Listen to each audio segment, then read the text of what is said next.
शादी सिर्फ मौज मस्ती नहीं होती है, ये एक जिम्मेदारी है। तुम आजकल की पीढ़ी ने पता नहीं शादी को क्या समझ लिया है, जो इसका अच्छा खासा तमाशा कर दिया। इस पवित्र रिश्ते को पता नहीं तुम लोगों ने क्या समझ रखा है। ममता अपनी बेटी को डांटते हुए बोली, मम्मी आप अपनी समझाइश अपने पास रखिए, आप तो पुराने जमाने की हैं।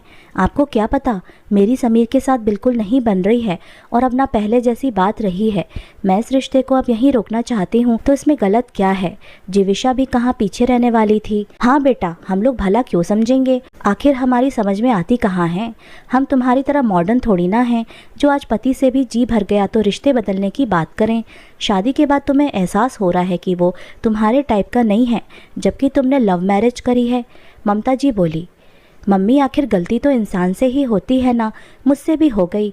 मुझे पहले ये बात समझ में नहीं आई थी, लेकिन अब शादी के बाद मुझे समझ में आ गया है कि मैं उसके साथ अपना जीवन नहीं बिता सकती। इसलिए प्लीज़ आप मुझसे ज़बरदस्ती मत कीजिए कि मैं इस रिश्ते को निभाऊं। जीविशा ये कहकर अपने कमरे में चली गई। पीछे ममता जी अपना सिर पकड़कर बैठ गईं। आखिर अपनी बेटी को समझाए तो समझाएं कैसे, उसे तो कुछ समझना ही नहीं है। एक ही बेटी है, ससुराल में भी कमी कुछ नहीं है, पर फिर भी पता नहीं क्यों अपनी शादी तोड़ने पर तुली हुई है। कारण पूछने पर बस इतना ही कहती है कि अब उसकी अपने पति समीर के लिए पहले जैसी फीलिंग्स नहीं रही। अब समीर को लेकर उसे वो वाइब्स नहीं आती जो पहले आती थी। पता नहीं आजकल की जनरेशन ने रिश्तों को वाइब्स में क्यों बदल दिया है। अगर किसी रिश्ते के लिए कोई वाइब्स नहीं है तो उस रिश्ते को ही तोड़ दो। और अधिकतर ऐसे रिश्ते जो खुद उन्होंने ही चुने होते हैं। ऊपर से उन्हें अपनी पुरानी पीढ़ी तो अनपढ़ ही लगती है। उनके अनुसार तो वो लोग सिर्फ रिश्ते ढो रहे थे और खुद को काफ़ी प्रैक्टिकल समझते थे। यही हाल जीविशा का था। अभी 7 महीने पहले ही तो जीविशा की शादी समीर के साथ हुई थी। समीर और जीविशा एक ही कॉलेज में पढ़ते थे, वही दोनों ने एक दूसरे को पसंद किया था। कॉलेज पूरा होते ही जैसे ही समीर की नौकरी लगी, वैसे ही दोनों ने इस रिश्ते को शादी में बदलने के लिए अपने परिवार वालों से बात कर ली। दोनों के ही परिवार वाले खुले विचारों के थे, इसलिए उन्हें भी इस रिश्ते से कोई ऐतराज नहीं था। आखिर चट मंगनी पट ब्याह भी हो गया। सब कुछ सही चल रहा था कि जीविशा ने आकर ये पटाखा फोड़ दिया। कह रही है कि अब पहले जैसी बात नहीं रही, न समीर अब पहले की तरह घूमने फिरने उसके साथ जाता है और ना ही घर का माहौल उसे ठीक लगता है। ऐसा लगता है जैसे वो जिम्मेदारियों में जकड़ चुकी है। अब ना पहले की तरह अपनी ज़िंदगी जी पा रही है और ना ही लाइफ को एंजॉय कर पा रही है। समीर को अपनी सैलरी का काफ़ी हिस्सा अपने माता पिता को भेजना पड़ता है। आखिर उसकी शिक्षा के लिए उसके माता पिता ने लोन भी तो उठाया था। फिर पढ़ाई पूरी होते ही उसकी शादी भी हो गई। लोन तो कहाँ से चुक पाता, उल्टा दोबारा और कर्जा हो गया। अब उसे भी ससुर जी के साथ मिलकर समीर को चुकाना पड़ रहा है, इसलिए अब हाथ भी थोड़े तंग रहते हैं। बावजूद इसके भी समीर कोई कमी नहीं छोड़ता। सप्ताह में ना सही पर 10-15 दिन में एक बार बाहर का खाना, घूमने जाना, मूवी देखना, सब कुछ था। पर अब जीविशा का कहना है कि उसके मन में समीर के लिए कोई वाइब्स ही नहीं रही। अब दोनों का रिश्ता जबरदस्ती वाला हो चुका है, जिसे वो झेल नहीं पा रही है। इस कारण से वो उससे छुटकारा चाहती है। शाम को जब ममता जी के पति घर पर आए तो ममता जी ने जीविशा की सारी बात उन्हें बताई। सुनकर उन्हें भी काफ़ी हैरानी हुई।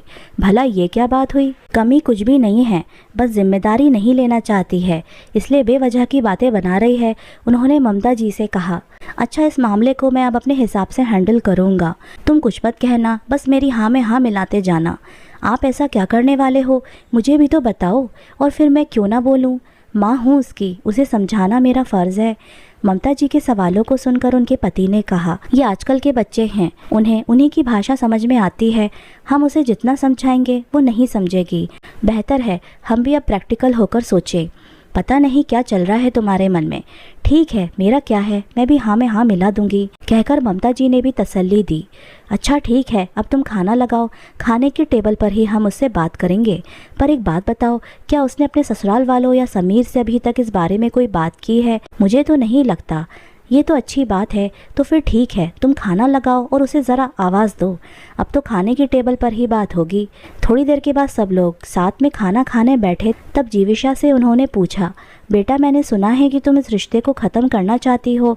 पहले तो जीविशा से कुछ बोलते ही नहीं बना, पर फिर कुछ सोचकर बोली, हाँ पापा, अब ये रिश्ता मुझे बोझ लगता है। ऐसा लगता है जैसे मैं इसे ज़बरदस्ती ढो रही हूँ। इस रिश्ते में पहले जैसी कोई बात नहीं रही। बस ऐसा लग रहा है कि जिम्मेदारी का टोकरा सिर पर रखा है और मैं उसके नीचे दब चुकी हूँ। हर चीज़ के लिए पूछना पड़ता है, पैसे खर्च करने से पहले इजाज़त लेनी पड़ती है। मैंने तो यहाँ कभी ये सब नहीं देखा। बताओ मैं वहाँ कैसे एडजस्ट करूँ, जीविशा मुंह बनाते हुए बोली। खैर कह तो तुम सही रही हो, जब रिश्ता जबरदस्ती का हो जाए तो उसे ढोने से अच्छा है कि छोड़ देना चाहिए। अपने पापा की बात सुनकर जीविशा खुश हो गई, जबकि ममता जी उनको हैरानी से देखने लगी। ममता जी धीरे से उनके कान में बोली, उसे समझा रहे हो या उसके घर में आग लगा रहे हो? ये सुनकर उनके पति ने उन्हें घूर कर देखा तो वो चुपचाप अपनी कुर्सी पर बैठ गईं। फिर उसके पापा कुछ सोचकर बोले, पर बेटा उसके बाद क्या कुछ सोचा है? जरूर तुमने कुछ न कुछ निर्णय तो लिया होगा कि आने वाले वक्त में अब तुम्हें क्या करना है। कुछ तो फ्यूचर प्लान्स होंगे तुम्हारे भी। पापा उसके बाद क्या सोचना है, यहीं आकर रहूंगी आपके पास। अपने घर में भला क्या कमी है, सब कुछ तो है। एक मिनट बेटा, इस गलतफहमी में मत रहना, अचानक जीविशा की बात को काटते हुए उसके पापा ने कहा। अब हैरान होने की बारी जीविशा की थी।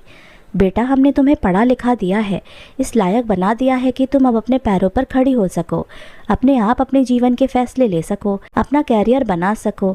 वही हमारी जिम्मेदारी खत्म हो चुकी है। अब इसके आगे की जिम्मेदारी के लिए हम तैयार नहीं हैं। पर पापा फिर मैं कहाँ जाऊँगी? मुझे क्या पता, शादी करने का डिसीज़न भी तुम्हारा था, अब अलग होने का डिसीज़न भी तुम्हारा है। और अलग होने का कारण भी कोई ऐसा नहीं है कि जिसमें तुम्हें हमारी मदद की ज़रूरत पड़े, बस तुम्हें अपने पति के लिए वाइब्स नहीं आ रही हैं। जीविशा उनकी बात सुनकर उनका मुंह ताक रही थी। उसे बिल्कुल उम्मीद नहीं थी कि पापा इस तरह की बातें बोलेंगे। उसे इस तरह अपनी तरफ देखते देखकर उसके पापा ने कहा, देखो बेटा ये सब पहले की बातें थीं कि बेटी का अगर घर टूट जाता था तो मायके वाले उसे सिर ढकने के लिए जगह दे देते थे। लेकिन आजकल की लड़कियां पढ़ी लिखी होती हैं, थोड़ा प्रैक्टिकल होकर सोचो, तुम्हें भला हमारी कहाँ ज़रूरत है? माना कि हमारे घर में कोई कमी नहीं है, लेकिन हमारे भी तो अपने कुछ फ्यूचर प्लान्स हैं। अब हम तुम्हारी पढ़ाई शादी की जिम्मेदारी से मुक्त हो चुके हैं, तो अब हम दोनों भी तो कहीं ना कहीं अपने घूमने फिरने के शौक़ को पूरा करेंगे। और फिर बेटा बी प्रैक्टिकल, कब तक पेरेंट्स पर डिपेंडेंट रहोगी? ओके बेटा मैंने खाना खा लिया है, अब मैं सोने जा रहा हूँ। जब भी डिवोर्स लो तो बता देना। आफ्टर ऑल हम भी तो मॉडर्न ज़माने के पेरेंट्स हैं, हमें इससे कोई समस्या नहीं है। कहकर जीविशा के पापा सोने चले गए। जीविशा ने अपनी मम्मी की तरफ देखा तो मम्मी ने कहा, बेटा मेरी तरफ क्या देख रही है, पापा तो तेरे ही हैं, तेरी तरह ही बहुत प्रैक्टिकल और मॉडर्न हैं। उसे उसके हाल पर छोड़कर ममता जी भी अपने कमरे में आ गईं। खैर दूसरे दिन ममता जी और उनके पति जब उठकर अपने कमरे के बाहर आए तब तक जीविशा अपने सामान के साथ ससुराल जाने के लिए तैयार हो चुकी थी। उसे सामान के साथ देखकर ममता जी ने पूछा, कहाँ जा रही है? अपने पति के घर जा रही हूँ, कम से कम वो इंसान मेरे नखरे तो उठाता है। यहाँ तो सारे प्रैक्टिकल और मॉडर्न बैठे हुए हैं। और तुनकते हुए अपने सामान के साथ बाहर आ गई, जहाँ कैब आ चुकी थी। ममता जी ने अपने पति की तरफ देखा तो उन्होंने कहा, बधाई हो मैडम, आपकी बेटी अब दोबारा प्रैक्टिकल होने का नहीं सोचेगी। उनकी बात सुनकर ममता जी भी मुस्कुरा दी। दोस्तों आज की कहानी यहीं पर समाप्त होती है। कैसी लगी आपको आज की कहानी हमें कमेंट करके ज़रूर बताइएगा। इसी तरह की मोटिवेशनल कहानियाँ सुनने के लिए हमारे चैनल पर हमारे साथ बने रहिएगा। मिलते हैं आपसे अगली कहानी में। आपका बहुत बहुत धन्यवाद।